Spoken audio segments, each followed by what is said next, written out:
Eto po mga bossing, bago po ako magpuputol po ng para doon sa box, drawer box, nilalagyan ko po talaga muna ng ganito, dalawa.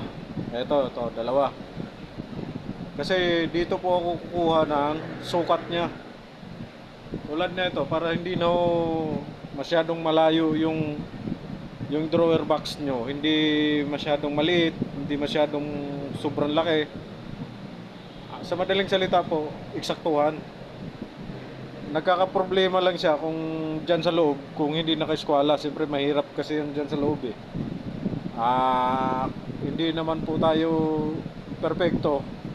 Kahit na anong gawin, mayroon po talagang pagkakataon na lumilihis katulad dyan sa loob. Mahirap po kasi i-eskwala yun na sa loob eh. Mahirap pumasok. Kaya ang madalas naka-eskwala nasa labas na lang. Yung sa loob, doon po nagkakaproblema yung medyo may malaki, maliit. Kaya nagpuputol po ako ng box niya pagkatapos po nito. Ito.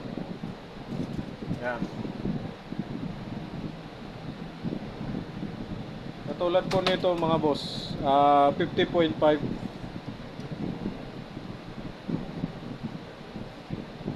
Pero ang sukat niya po talaga, ito magkabilaan na to, 50.7. Ang gagawin ko na lang 50.5 yung box, drawer box ko. Siguradong ano po 'yun, swabe po yung takbo ng drawer nun. 'Yun po ang mga bossing, 1 mm lang dito, 1 mm lang doon. Okay na po 'yun. Para hindi siya iipit. Siyempre, titignan ko rin naman ang loob kung ganong parehas ba.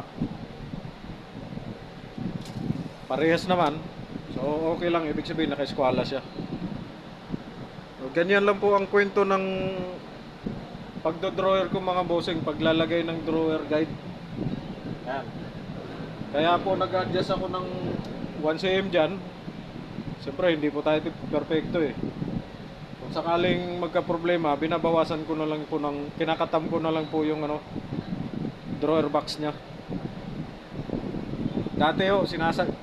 Dati po mga bossing, sinasagad ko yan eh. Hanggang dito. Hanggang doon sa base drawer niya. Sa box, kung ano yung laki ng box, dulo rin po yan. Ang problema pala noon, kapag may babawasin ka doon sa box, obligado, babaklasin mo ulit to.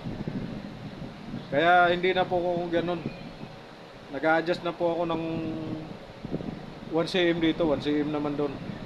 Para kung babawasin ko yung box, hindi na ako mag-a-adjust ng drawer guide na yan.